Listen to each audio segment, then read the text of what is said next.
Hi there. My name is Rich Weller. I'm the founder of the Weller Scholarship Fund.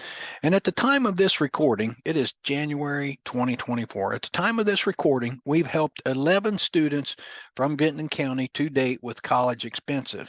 And in order to gain awareness and sponsors for the scholarship, I've done some crazy, outlandish endurance type events.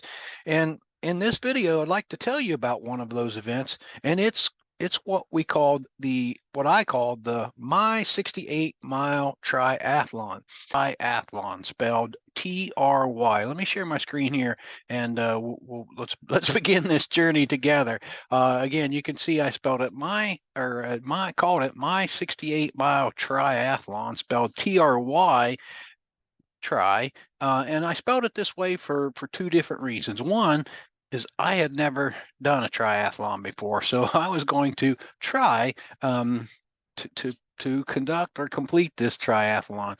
And the other reason why I spelled it Try as opposed to Tri is because normally a normal triathlon spelled Tri, is normally swim, you bike, and then you run. And you can see from this picture, my game plan was to run, kayak, and then bike. Okay, so that sets the stage. There's one other piece of information.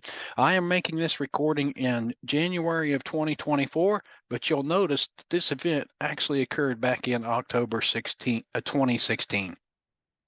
But truth be told, my original idea was actually to kayak from Lake Rupert to Rio Grande. Yep, this is true. This coming up with a crazy event. This was my original game plan, and you can see from this picture, from this slide, that I had it all laid out on this map. And it was, here is Lake Rupert up here, right here, and I had it all laid out. This is the Little Raccoon Creek coming down, and you can see we're ending in Rio Grande. That's roughly 41 miles, and that was the original game plan.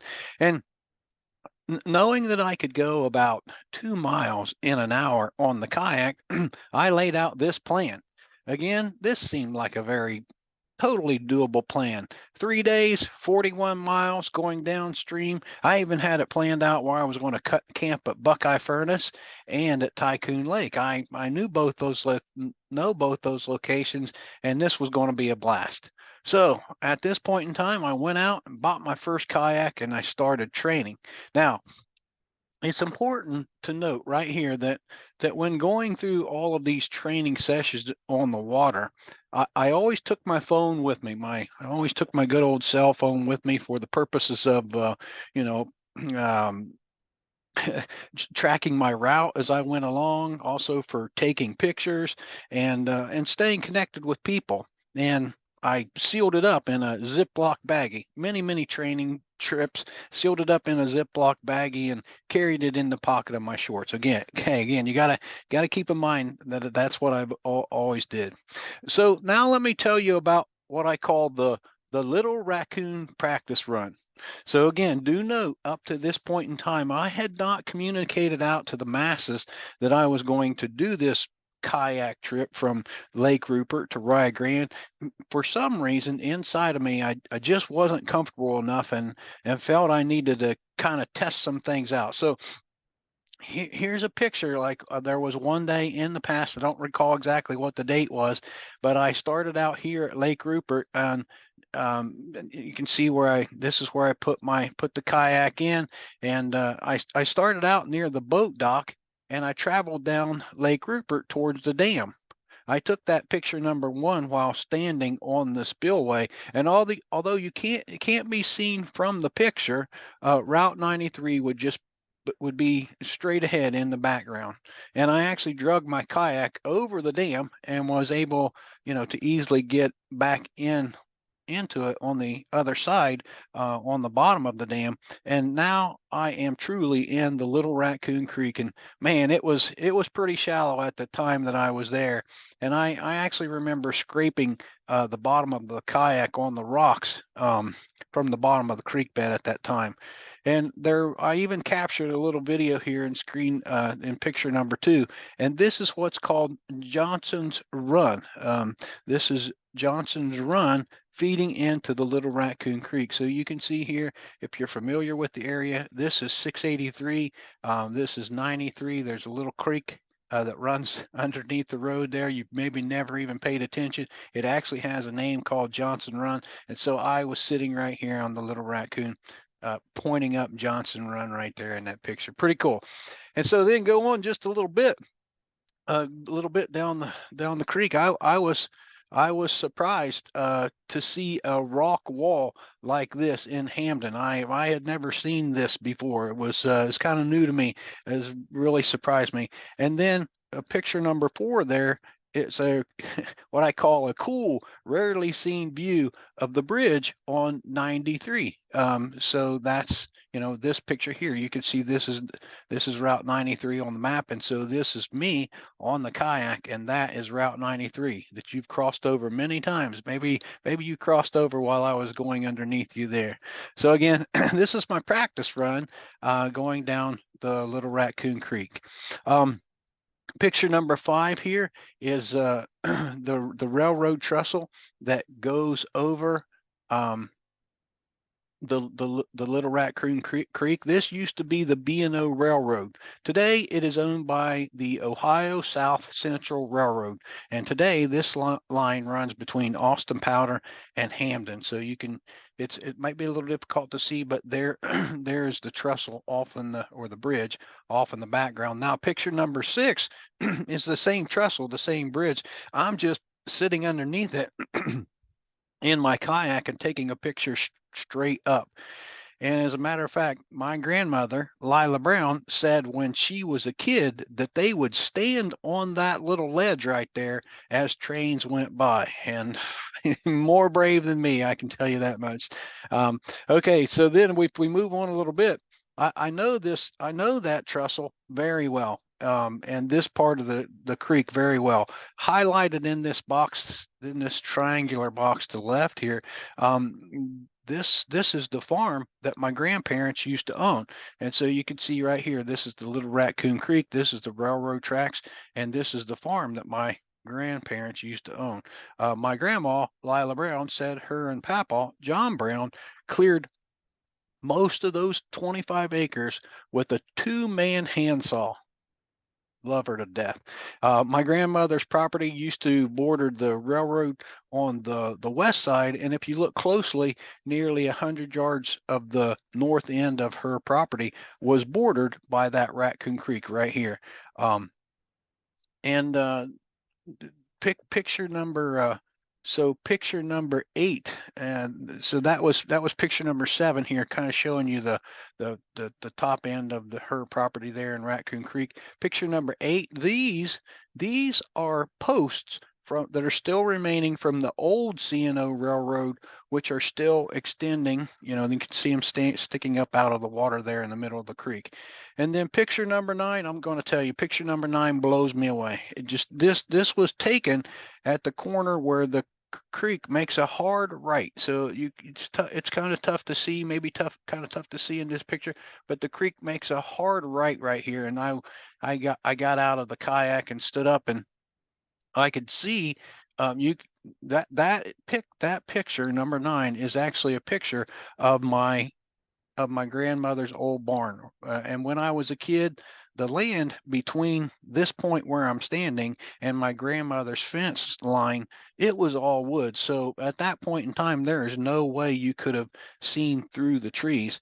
But this picture, but with all that land being cleared, over the years, you could now see my grandmother's barn, and I was surprised. But the other thing to note is that this picture itself is very deceiving because I actually zoomed in. The yellow line, take a look at that yellow line, because that is the angle of the picture, and that is roughly 1/3 of a mile. Okay. But again, just from that point of view, I was amazed that I could see her barn. Okay, so let's continue on my travels here. So there's picture number 10. This is of the Little Raccoon as it runs through Ebert's farm. I felt as if I was trespassing while I was going through there. It was just so shallow and so narrow. Picture number 11, that was taken from the bridge on Route 160. And so if you're not aware, Route 160 and we have a mutual respect for one another. And if you want to do a little research on that, see my 53-mile run for details. But if you look real close on this picture number 11, not only will you see the blue of my kayak behind the trees, but you'll also see a cow standing in that picture. Okay, I think that's funny. Picture number 12, excuse me, pictures 10 and 11. They make the little Raccoon Creek seem pretty timid, right? But take a look at picture number 12. This actually shows the power of that little creek. And you can see where we're standing here. We're on Wilkesville Avenue or 160, looking towards Wilkesville. Look from Hamden, looking towards Wilkesville. There's the Raccoon Creek, and this is shows the massive flooding. I'm told this picture was from 1963. Okay, so again, I thought that would be interesting to toss in here. So now the goal of my practice run on the Little Raccoon was to get from from Lake Rupert to the dam that is just past the water plant south of Lake Elma. And if you've never seen it, it's just off of this Route 384. So that was my game plan. Here's Lake Elma, just to orient you. My game plan was to make it all the way down here in a couple hour trip on my maiden voyage to see if I could make it that far. So I actually took many pictures from the time I left that Route 160, right? So from the time I left Route 160, I took many pictures as I was going down through here in this area. And although there were a few barriers along the way, I remember thinking that this was the best time I had had thus far during all my practicing. I took a picture of the bottom of the bridge as I was going under that Route 349. I remember taking a picture of the bottom of that bridge. At slot number 15 there, I took a picture looking up at the road from the middle of the creek, and I thought that was a pretty cool angle. But all of these pictures were lost. I took them and I saved them to Facebook just like I always do. However, I didn't I didn't have a cell phone service at the time because I was too far down in the creek and in that area, so they never actually posted up. And here's what I want to tell you: at spot number 15, as I turned that corner, I came to a tree that was actually spanning the entire creek. I looked at the situation, signed it up, and sized it up, and planned my best approach for dealing with this guy that was spanning across the entire creek. The length of him with most of the limbs were on the ground on the other side. So there was no way to really get out of the kayak on the right side because the bank was too steep. And there was no way to go over the tree on that side. He was probably about a foot in diameter near the base on the left side. And even though there was space, a little bit of space between the bottom of the fallen tree and the top of the water, right? Like it didn't go totally down into the water. It was less than 2 feet. So there was no way that I could go underneath that tree on the left side. But rather than go back upstream to try to find a place to get out of the kayak, I thought, well, I could put my hands here on the top of this tree in order to obtain leverage to get myself out of the kayak. So I stood up successfully. I sat on the big tree and I slid my empty kayak, right, shimmied it underneath where I was sitting on top of the tree, shimmied my kayak underneath the tree, um, and it was a perfect crossing. I thought. But as I reached down to position the kayak to get back into it, something caught my eye. And in my mind, I said, well, there's a baggie with a cell phone in it. I thought to myself, and that looks just like the one. So it's funny how the mind can process things so quickly that it didn't even that I didn't feel it come out of my pocket, but somehow my cell phone did. And had it not been in that Ziploc baggie, I would have had no idea what happened to my phone or where it went because it was going down so slowly. The air in the Ziploc baggie let it go down so slowly. Um, it would have actually hit the bottom had it not been in that bag. But the fact that it was in that baggie was positive. So I was able to, quickly reach down and I snatched up the bag. But what I didn't realize was that the baggie actually had a hole in it, and now it was half full of water. And from right there, that ended this practice run. So picture number 17, you can see right there, I was able to take one more picture uh, from that phone. You'll notice how cloudy it was from the phone basically being destroyed. I had to go get another one after that event. So let me let me just summarize here. Let me just to summarize this little raccoon practice run. I actually learned a lot. I learned that it is possible to kayak from Lake Rupert to Lake Elma. I don't know if anybody's ever tried that before or if anyone has tried since, but it is possible. I learned that I learned that I wouldn't have cell phone service, right, if I was going to do this. Kayaking from Lake Rupert all the way to Rio Grande as part of my fundraising event, that I wouldn't have cell phone service for most of the trip. And given how critical the cell phone is for, navigating my navigation and promoting the events, the that's critical. And the final thing I learned is that it's not a good idea, right, for this next big event. So that's what I learned, that this is not what we're going to do.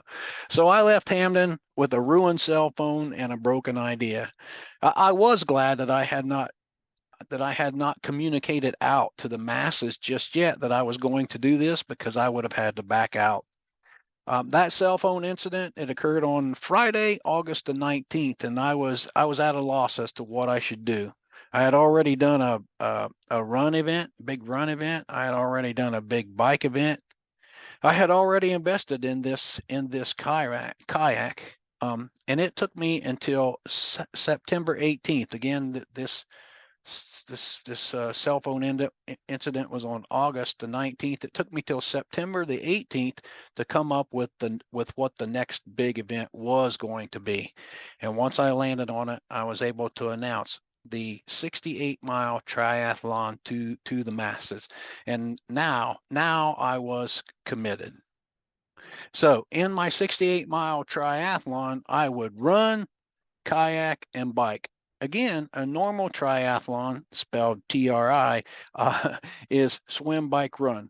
And I plan to run from Rio Grande to Gallipolis, and then kayak from Gallipolis up the Ohio River to Pomeroy, and then bike from McArthur to, bike from Pomeroy to McArthur. And you can see from this picture that I had it all laid out on this map, and it was, here we are starting at Rio Grande, going to Gallipolis, up to Pomeroy, and then biking to McArthur. So you can see I had it all laid out as roughly 68 miles. Okay. And also this 68-mile triathlon, it would allow me to stay within my outrageous exercising theme. It would allow me to have cell phone reception. It would allow me to start in Rio Grande this time, as opposed to that 53-mile run, which I started in Allensville and ended in Rio Grande. I'm basically turning the route around. And the plan is that I would again run from that clock tower in Rio Grande to the park in Gallipolis. And from there, I would get in the kayak and travel up the Ohio River to that park in Cheshire. And the plan was to stay all night there and then get up the next day and kayak to Fruth Pharmacy in Pomeroy. From there, I would get on my 10-speed, that old 10-speed that I used for the 272-mile bike ride, another one of those outrageous events. And then I would bike to the Vinton County High School in McArthur. You can see from the game plan here that I had all laid out. This would cover the roughly 68 miles and 14 hours. That's how I had 14 hours of effort or exercising, and this is how I've had things laid out. I made the announcement of the event on September 18th and scheduled the event for October the 20th. Normally, for an event of this duration and mileage, roughly 1 month would not be enough to prepare or condition, the body and or the mind. But I was pretty well conditioned from my other ongoing training. 38 miles on the bike was that was not a worry for me, but I knew I had to up my training miles with the run a bit. 12 miles compared to 53 is nothing, but I was conditioned at about 6 miles for a run, and 12 would really hurt if I didn't work to practice on this. And not to mention running 12 miles and then kayaking for six, that could really be bad. But what worried me the most was the kayak. I have never been on a boat in the Ohio River, let alone a kayak. And my instincts told me, it actually told me that the water would be, more like a lake than a rushing river. And even with all that, all the time that I had spent practicing on the kayak up till now, I was still not real comfortable being on the water. But there were two things, and this is important for the story. There were two things that worried me most. One was those huge barges that I knew in advance. These guys traveled up and down the river, and I had practiced on the kayak enough to know that even that it that it is small and it doesn't handle waves too well. And even the small waves that get created from like a bass boat going by, those kind of create havoc. And I wondered if I would encounter one of those barges and just how big the wake of those waves would create. And then the second thing that worried me, again, these are things that was worrying me in advance. The second thing that worried me was those power plants that were down there. And I knew they existed along the Ohio side of the river near Route 7. And I was worried, like, what kind of crap they might be pushing out into the river. But I was committed, and so I moved forward with my training. And here is my training log. Note that on Sunday, October the 9th, I logged a 12-mile practice run. So that means, hey, I was ready. I was ready to go. So nothing, to be quite honest, nothing monumental occurred during this period, month and a half that I was practicing this training. Nothing really monumental happened, but here's a few cool pictures that I snagged along the way. Just at different places. I believe glancing at all of these pictures were from near my home in Michigan. As I was training, a few more pictures here, just of oddities. If you've been following me for a while, you know I have what we call the misfits, and these are characters or toys that I find when I'm out there training. I'll pick them up and bring them home. I have a whole collection of them. And when was the last time you saw a pull pop top? I thought that was pretty cool. The next thing I'll show you here is when you work late, right, and it starts getting dark early, but you've committed to hundreds of people that you will kayak for a total of 9 hours, you got to find a way to train or condition yourself. So I set this up in the backyard. So let's take a look at this together. This is again a training in the dark in the backyard, uh, in my kayak, but not in the water.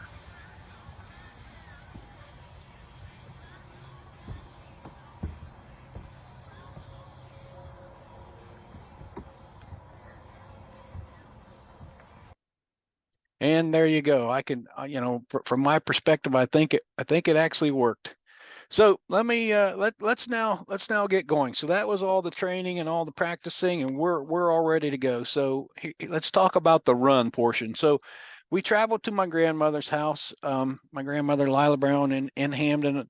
We ended up there on Friday evening, October the 14th, and then on the morning of Saturday the 15th, we arrived at the bell tower in Rio Grande, Ohio, at around 8:30 a.m. So you can see picture number 20 there. That is the bell tower in Rio Grande. The banner in picture 21 was signed by many of the supporters from my 53-mile run. I brought that with me. Picture number 22, that's my wonderful grandmother, Lila Brown, always by my side. And then picture number 23, that's with Mr. Matt Easter, who is the mayor of Rio Grande. He stopped in to give me a warm send off.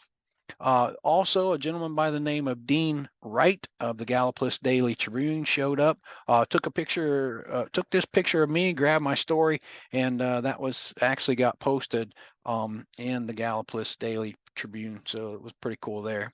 Hey, the run started. I started running right at 9 a.m. and the plan was to run from the bell tower in Rio Grande to the park in Gallipolis. And here is a picture, a snapshot of that 12-mile run and the route that I had planned to follow all the way down to the park.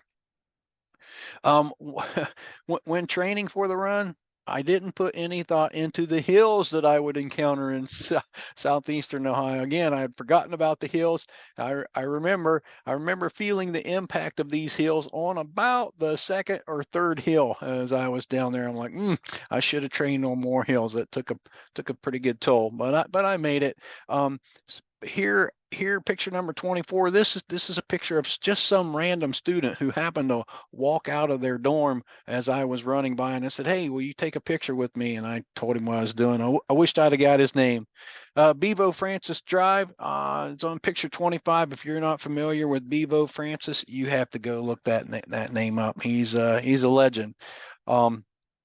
Bob Evans Farm, you can see there picture 26, and then picture number 27, the good old Raccoon Creek as it crosses under 588. So you'll see another picture of the Raccoon Creek during the bike portion. But again, here I'm running out. I'm just getting started, headed towards Gallipolis.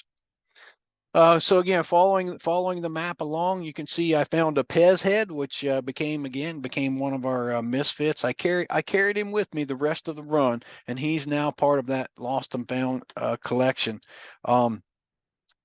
29, the sun was getting warm. Notice that there's no shade. The sun, that sun, it will eat you up quicker than anything out there. I remember feeling a bit concerned about just how warm it was going to get. I also remember posting this one to Facebook saying, "And miles to go before I sleep." Again, 29. I just was getting started. Pheasants for sale, picture number 30. That's not something you see every day. And one thing you might find interesting is this. Look at the map. Notice how the road itself actually goes straight, but the route turns to the right. I wasn't paying real close attention, nor was I thinking about having to turn to stay on the route. So I caught myself. Picture number 31 says Moonraker. That truck says Moonraker on the side of it, and there's a satellite dish on the roof. How awesome is that? And then picture number 32, that is the back of the church in which my son Josh Weller, went to daycare from the time he was 6 months old until we moved to Michigan when he was 4. I dropped him off there most days, and then I myself went on to work. All right.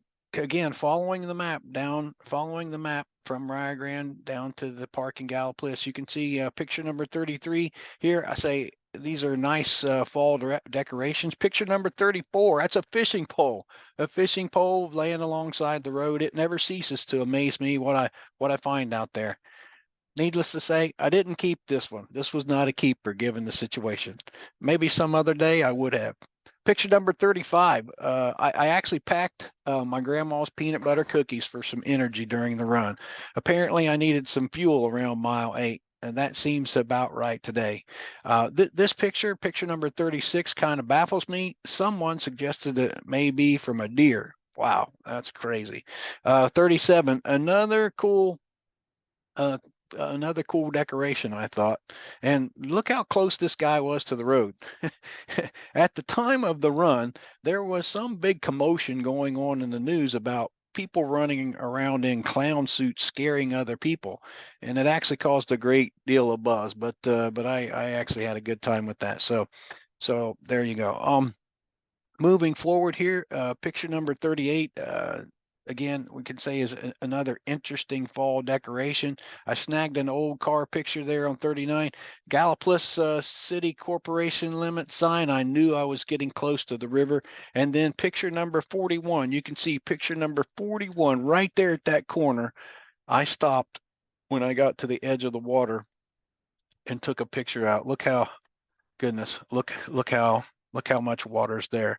And so then I went over to the park. You can see I took a picture of the there at the city the Gallipolis City Park. The timestamp on the picture says 11:18, and the original game plan was to arrive at 11 a.m. So I did pretty well. Number 43 there, that's where I was resting and eating and just getting ready to go out on the kayak. All right, the story continues. Now we're going to move over to the kayak, and here we are. You can see, I'm about to put this little 7-foot long kayak into the Ohio River. Physically, I was ready to kayak for the next 6 hours, not a problem. But in the back of my mind, I was a bit nervous. Again, look how big that water is compared to what I'd been training on. Again, the plan was to begin kayaking at 12 noon. So you can see here we are, 12 noon kayak leaving Gallipolis City Park and kayaking up the Ohio River to Cheshire. Again, the plan was to camp at the park in Cheshire and then get up the next day and kayak into Pomeroy. And as a reminder, here is that overall schedule. So far, we're on track. And here's a snapshot of just the kayak portion. So you can see kayaking right up the Ohio River. That was the game plan. All right, here's again zooming in on some pictures that I took as we was in the kayak going up the Ohio River. Number 44, I had just pushed off. I remember thinking that my instincts were right. The Ohio River was more like a big lake than a rushing river. Going upstream really wouldn't be a problem at all. 45, picture number 45, I found I found a place to pause for a moment. I feel so small out here. This was my comment that I posted on Facebook. The bridge on the left there, you can't see it because it's actually cut off by the other picture. But if you could see in there, the bridge on the left, that's the bridge. Wait, no, sorry. I got my left from right. The bridge on the right is what I'm trying to say. That's the bridge. Hold on. Let me get my story straight. You can't see the bridge on the left. That's there. It would be right there. That's the bridge that's on Route 2 going from Henderson to Point Pleasant. But what you can see is the bridge on the right, and this is the bridge that's going from Gallipolis over to Henderson, West Virginia. I went directly under that bridge, and and when I went, and I remember the semi trucks that were going over above. They were so loud that when they were crossing overhead. The timestamp on this picture here, number 45, was 1:23, and this means that I had been kayaking for 90 minutes straight. And I will expound on this section. I will expound on this in the next section. Picture number 46 there shows the Point Pleasant Marine Company. All right, so I found a place to pause for a moment. I feel so small out here. That was the words I used on my last picture, and those are not normal confident words or mindset that are usually inside my mind. Remember that even with all the time I spent practicing in the kayak, I never really got to a point where I was totally comfortable in the water.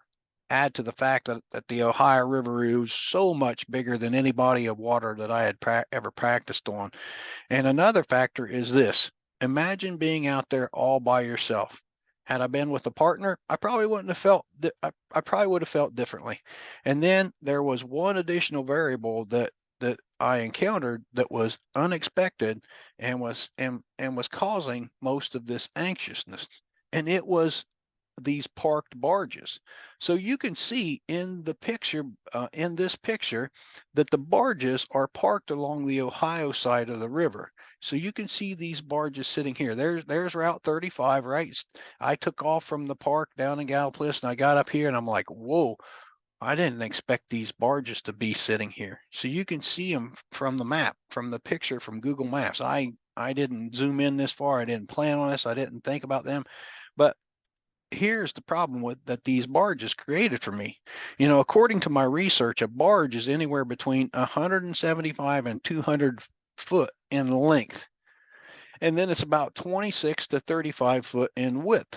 So rather than being able to stay only a few feet from the river's bank, these barges, they actually forced me to be farther out into the Ohio River. But the biggest problem that they created was a barrier or a wall between me and the shore. I couldn't find the dimensions from online, but my rough estimate is that when those barges are empty, sitting there, they are sitting roughly 20 feet out of the water. And if you look at that picture again, notice how the barges are connected end to end. Imagine sitting out there in the Ohio River, and who knows how deep that water is.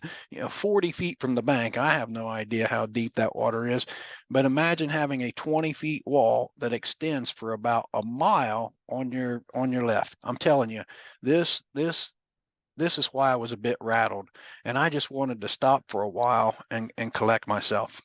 I just wanted to I just want to say one thing here.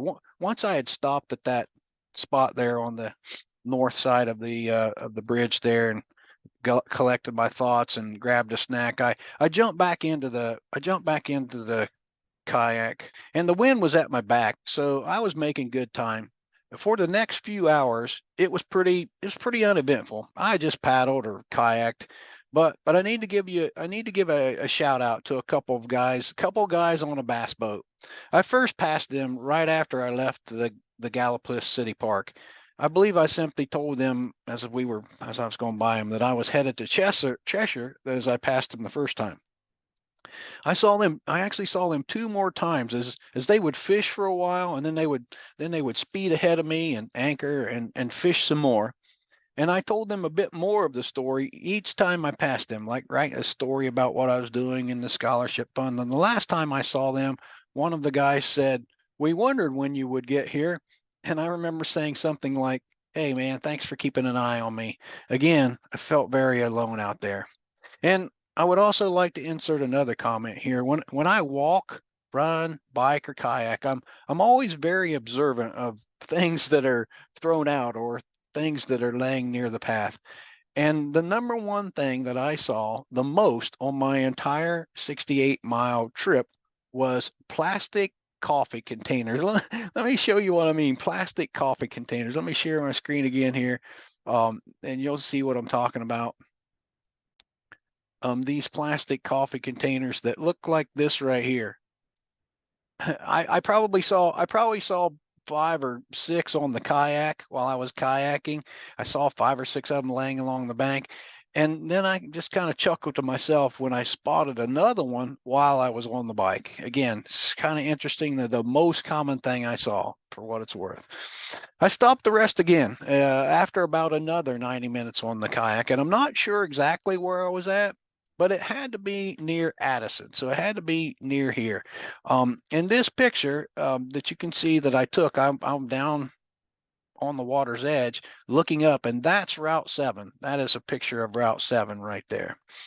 Uh, and again, in this same spot, this stuff was there. I remember posting picture number 48 saying, "Now I've seen everything, including the kitchen sink." As you can see, that's a portion of a sink there.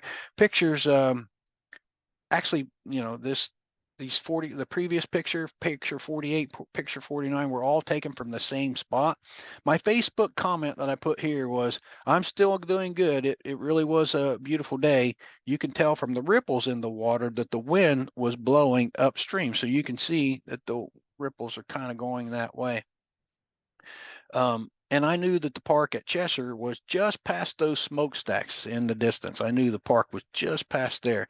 And as I stood in this spot, the runner inside of me wanted to cut the corner off, right? If I were running, that's what I would do. I'd cut that corner off and go straight across that water to that edge.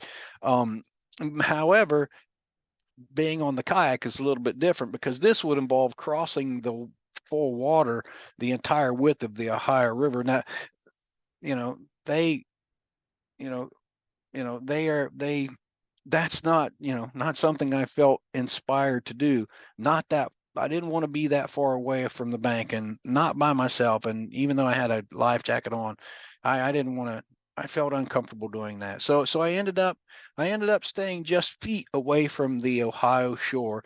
If I had only known that what was about to come, and get ready for another crazy story portion of the story. If I'd only known what was about to come, I would have crossed over to the West Virginia shore. I would have taken that risk to cross over. So for the next couple of miles, things were just about the same. I was just paddling upstream. The wind was at my back, the shoreline only a few feet away from my left. and all seemed pretty calm. And then I came across this scene right here. So as I came into this scene, I can see I'm approaching another parked barge. So I'm kayaking up through here, right? I'm coming onto this scene, and I can see this barge right here. I can see the front of them. I could see from a distance that the fisherman uh, that's sitting here. This is the fisherman in little this is box here. He was actually casting towards that wall. So he was casting towards that wall. Um, so as I got a little closer, I could tell he was packing up to move on. So I shouted out, "Hey, is it okay if I go through there?" Kind of pointing with my oar between his boat and that steel wall. I'm saying, "Hey, is it okay if I go between there?" Because I didn't want to go out here. Um, um, and he nodded. He just nodded his head yes. And so I continued moving forward, and he took off downriver. But something was weird. Something just felt weird. It was subtle at first. It was subtle at first, but I could feel it. Something was different. And this was going through my mind. Is it the wind? No. Is it the water? It's the water. And I had spent many hours training in the kayak and just knew that felt different. Something was not right. And I could feel it shifting me around. It's kind of hard to explain. And it almost seemed as if the water was pulling me forward. And I really couldn't explain it. And when I got to the left wall, when I got to that wall that was on the left, all of a sudden it stopped, right? It just kind of stopped and things were back to normal. And then only then did it dawn on me. That was some kind of discharge from that power plant. And it wasn't until I was in front of that barge, like sitting right here, that did it even dawn on me. And it wasn't until I was sitting at that point that I freaked out a bit. So if you look again at this picture, you can see like discharge coming out of the facility. So if you look really close, there is a line here coming right off the edge of that wall, and there is a discoloration and this water. It's just different. So you can see that discharge coming out. Of course, I couldn't see either of these things from my vantage point in the kayak. But let me set the stage again. I just came through some weird discharge from a power plant, okay? And now there is a 30-foot wall sitting in front of me, or excuse me, 30-foot wall sitting in front of me right here, right? I'm sitting right here. There's a 30-foot wall, solid steel wall on this side, and a 20 feet tall barge in front of me here that I'm looking right into. And I dislike these barges.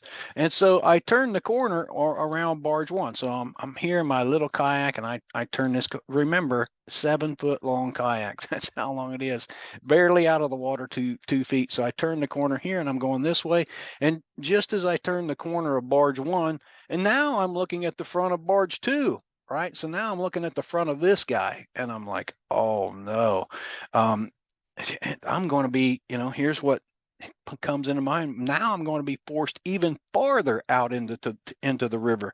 So at this point, I'm a little frazzled, right? Just come through that weird stuff. Just come through that weird stuff. Don't want to go back through that out here. Not one barge deep into the river, two barges out into the river. So I'm a little bit frazzled. So I maneuvered alongside barge one, right, and up to the front of barge two. So now I work my way up here, and I'm sitting. I work my way up here, and I'm sitting right here, um, and about to come around the front of barge two, or I just come around. I just turned the corner, and that's when I saw him. I saw him. It's a tugboat pushing a series of barges, and he's coming right at me. Right, he's coming this way, and I can't believe he got this close, without me seeing him, because I was tucked back so far behind those barges. And remember, I just came through one of the biggest fears that I had going into the event, was that power plant discharge, and now I'm facing my second biggest fear. I have one of with those barges, and I can't go back. I don't want to go through that weird water, so I need to get around these parked barges as quickly as I can. So I hit it hard. Man, I was paddling as fast as I could, and I'm not sure how many barges were strung together there that day. The picture above it shows six, right? We got one, two, three, 4, 5, 6 barges in this picture. I don't remember how many was sitting there my day, but um, it was quite a few. And I pushed hard, driven by adrenaline. And he was coming fast, and I was moving at him faster. And I kept sizing things up, right? I kept measuring the distance between him and me, him versus me, and the end of those barges. I kept looking at him, the end of those barges, and it was going to be close, right? It was going to be close. I pushed harder. I was pushing harder. The front of the barge actually passes me, right? So the front of the barge, excuse me, the front of the tugboat, the front of the tugboat actually passes. No, excuse me, he was pushing the barges, not pulling. He was pushing the barges. So the front barge that he's pushing actually passes me over here out into the river. And for as big as they were, I couldn't believe how quiet they were cutting through the water. Right? It's just like silent death moving by me right there. And so now I can see the wake that's coming off the back of that tugboat. The wake off the barges weren't that bad, right? They were just little, but I could actually see the wake that's coming off the back of that tugboat, and I'm in trouble. I'm not going to make it. There's no doubt. There's no thoughts in my mind other than please. And I remember saying out loud, like, please, please, please, over and over again. Well, I actually was saying it in my mind, please, please, please, over and over again. And the cadence of please, it actually corresponded with each of my paddle strokes. And thinking back now, I believe I was first asking to get around the barges. That was my first please. But now the wake was coming, and it was big. It was big, at least big for me in my little kayak. And I realize big is a relative term, but I could tell it was about 2 feet tall. And this is too big for me in my little kayak. I could also tell that I wasn't going to make it before getting to me, right before the waves actually hit me in my kayak. They they hit up against the side of the barge. So think about that. So now I'm sitting, the side of the barge is just a couple, 2 or 3 feet away, and I'm seeing this wake of the waves coming from the barge, smashing up against the barge and rippling back. And so, and so so they're hitting the side of the barge, and I think I had made it alongside the last barge. So as I was up here, kind of alongside the last barge. Um, and ironically, as I feel like I'm about to go into the Ohio River, lose my kayak, lose my phone, and possibly drown, I look up on the deck of that tugboat, and I kid you not, there's a gentleman up there who's cooking on a barbecue grill. Now, I doubt he saw me or would have even cared, but I recall seeing the smoke rising into the air off that grill, and he was definitely oblivious to me in my desperate state. But then that wake hit me up and down, sideways I went. The waves were smacking up against the barge and returning to hit me from the other side. Please, please, please, I said. This time it's more of a plea. I really don't want to die out here. And even though I believe I was saying those words to myself, I'm pretty sure that some of those pleases were out loud. I'm being tossed around out there like a little fishing bobber. And at one point, I went to put my paddle in on the left side, and I promise you, like, I caught nothing but air. Like, I went like that. There was nothing, no water below me because I was getting toppled around. Um, and again, these these series of waves, they were still coming, and this time again they were hitting me from the back, and so it wasn't near as bad. I could right. So I was able to turn the corner of the last barge, right? I was able to finally make I turn the corner of the last barge. The waves were not as impacting me as bad. They were still coming, they were still hitting me, but they were hitting me from behind, so they weren't as bad, and I could see the shore. and I paddled hard, thinking I was almost there. I got to the shore, and fortunately, it was shallow right at the edge. So just as I turned the kayak sideways, one more wave came, pushed me up on the bank, came over the side of the kayak, splashed right inside of my kayak. I was wet. The kayak was full of water, but I was safe and I was relieved. So I got out of the kayak. I got out of the kayak and sat there on the ground. I was breathing hard from the physical exertion, but the reason my hands were like visibly shaking, I remember seeing that, was more from that traumatic experience. And I'll be honest, by all rights, I should have went into the river that day. I'm not sure how I made it through those waves.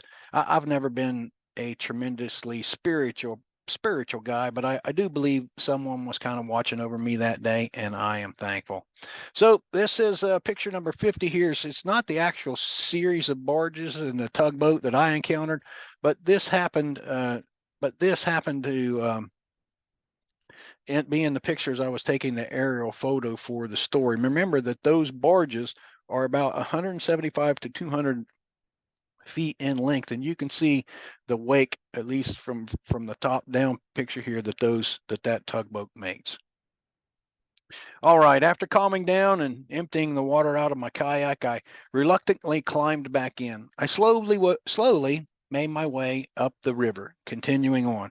And I remember getting to this scene. So I remember being weirded out by these huge concrete pillars sticking out of the water, just kind of weirding me out. And so I continued on, physically fine, mentally a wreck. I made it past all of those concrete pillars, and I glanced up, and I see this. I see, I glanced up, I see this, more barges, and another set of smokestacks that are not in this picture, but another set of smokestacks out in front of me. And I said, "That's it. I'm done. I'm not. I don't want to die out here doing this stuff." And so picture number 52. This is where I stopped the kayak trick, right? So I kind of pulled in right there at that number 52, and tied up my boat.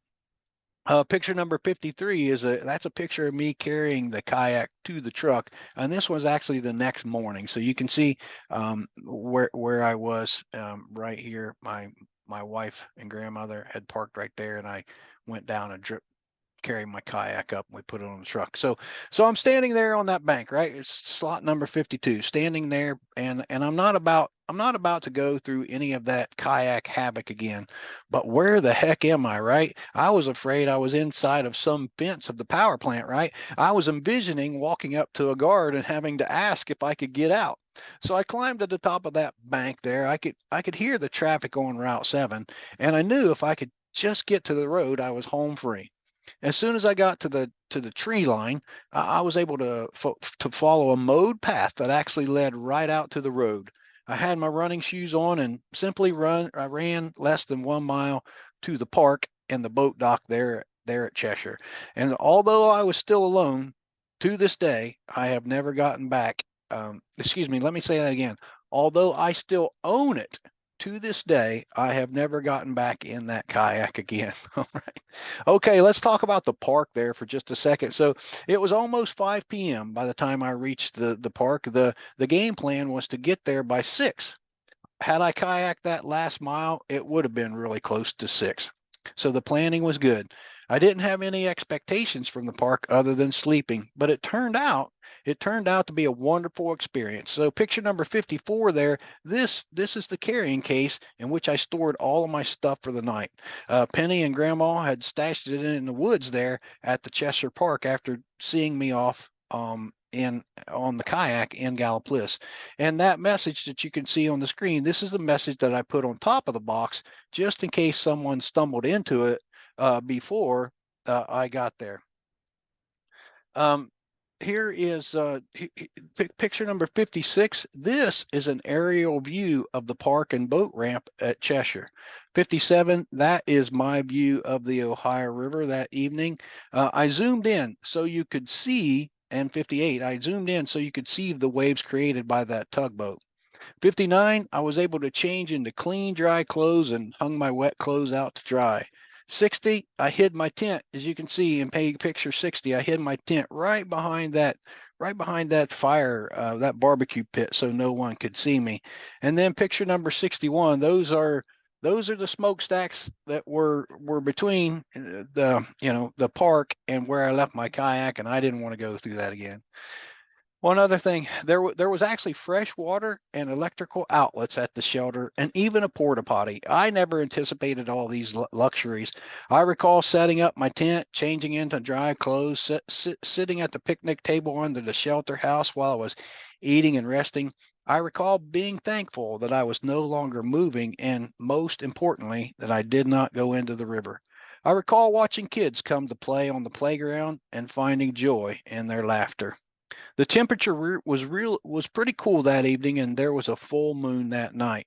I got to sit right there on the bank of the Ohio River and watch it come up. So there's where it's just starting to come up, and here's a little bit farther into the sky. I really wish these pictures did the moon justice that night. It was big and it was almost orange. One other big bit of irony, or I should say, one other bit of irony of stopping at the park was learning about Grandma Gatewood.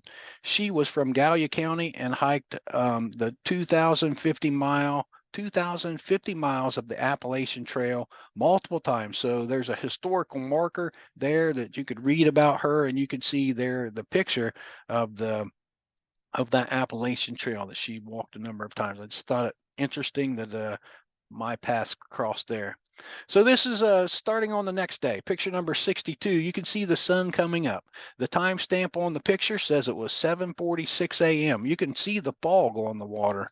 Another picture, number 63, is beautiful view from my campsite. It got cool that night, and I remember welcoming the warmth of the sun. Picture number 64 is looking up the river, and 65 looking down the river. I made a note here that says, darn barges. If they hadn't have been there, it would have been a total different experience. So this is a picture of me standing on a wooden dock. And you can see the boat ramp there that's there at Cheshire Park in the background.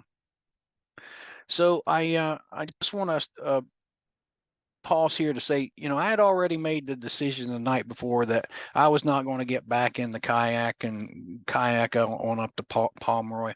I never communicated my close call on the water to anyone via Facebook. This was the post that I made at the time. I said, for multiple reasons, I need to change plans slightly. I will be biking from Cheshire to Pomeroy and then on to McArthur, but I will not be stopping at Fruth Pharmacy as originally planned. So as I stood there looking at the water that morning, it was as smooth as glass. If you go back and look at those pictures, the last couple pictures, I felt a little guilty for changing my plans, but only for a minute. I was able to walk to the nearby gas station and get a hot coffee and a sausage and egg breakfast. Again, this was totally unanticipated. I felt absolutely blessed. And if I remember correctly, Penny and Grandma showed up around 9:30 a.m. We went back and got my kayak and tied it on the top of the truck. Again, see that picture earlier. And then we returned to the park where I unloaded my bike and got ready for the final leg of the triathlon. And with that, that moves us over to the bike. It's time to bike. The bike and I, we're really good buddies.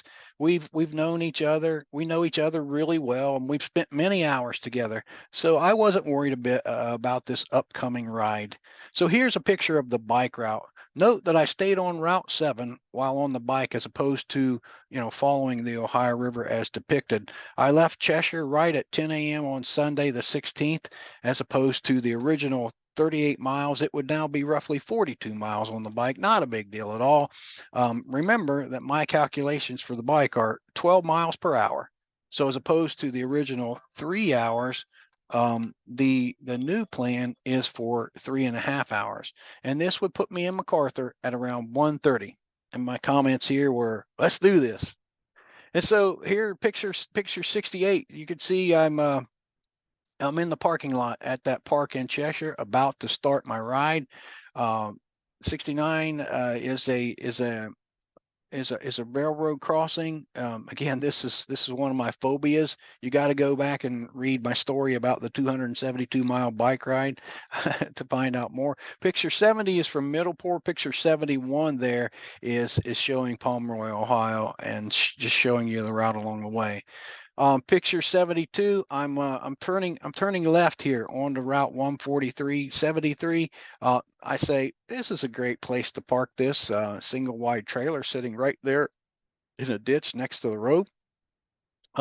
70, 74. I'm uncertain of exactly where this was at, but thought it was a cool old house. You can see that picture. And then picture 75 is Harrisonville Presbyterian Church. This is a great picture to promote southeastern Ohio.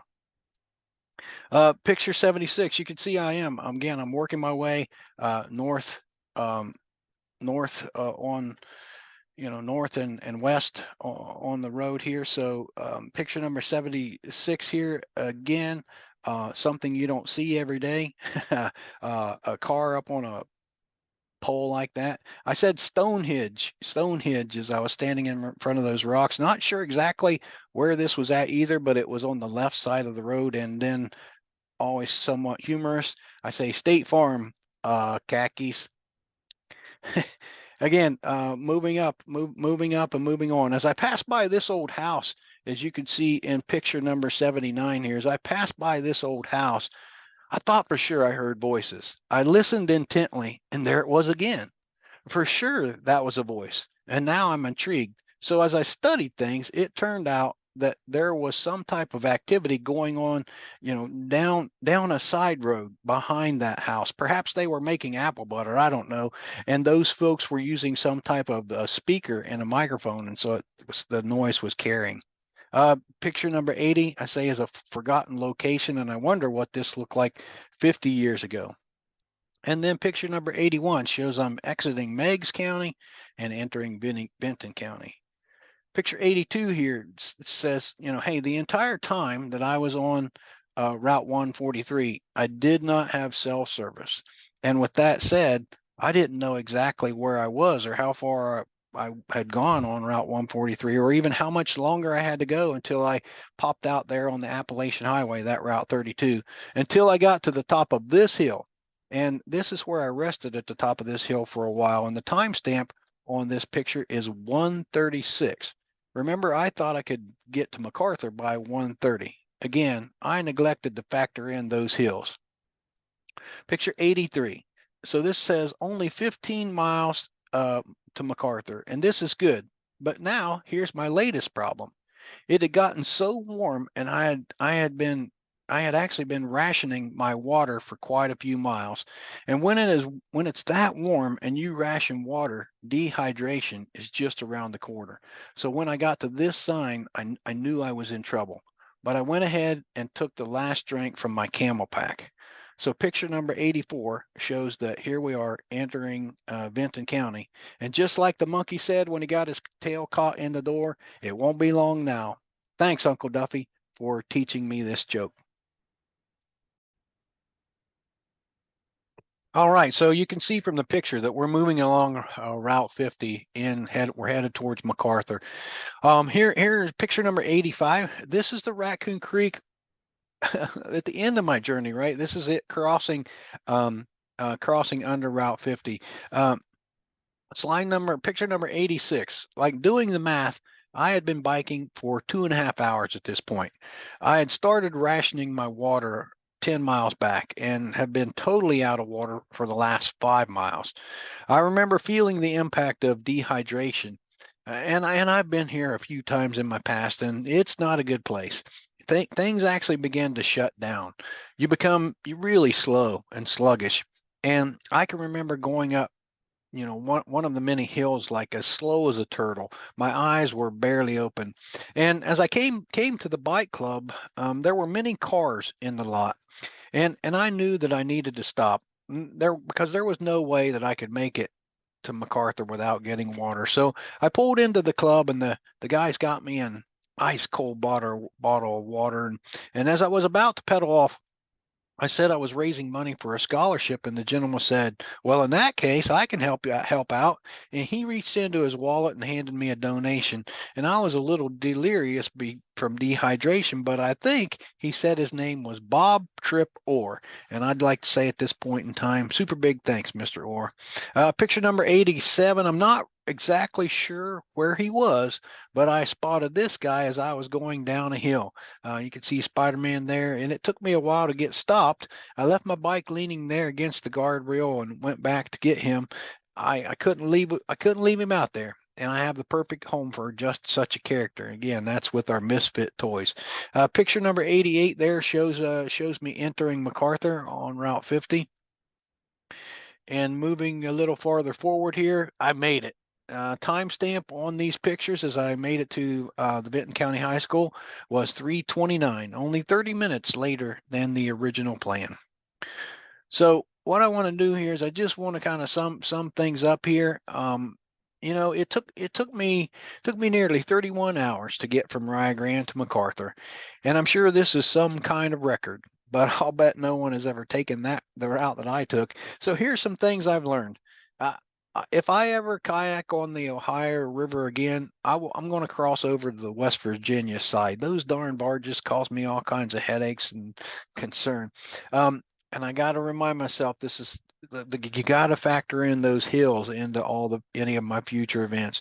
I was conditioned properly. I felt conditioned properly, but didn't manage my water supply well on that last day because it was a little warmer than what I had anticipated. The experience that I had at the park in Cheshire was incredibly rewarding and totally unexpected. And similar to the bike ride from the previous year, 2015, I saw much deterioration along the route. Again, I am humbled by the generosity of people that have supported me through this campaign, through this event. And remember that this event actually occurred in the fall of 2016, and today is January 2024. So as of today, we have helped 11 different students to date. And if you would like to learn more about, follow us, or make a donation, simply visit wellerscholarship.org. Thank you very much.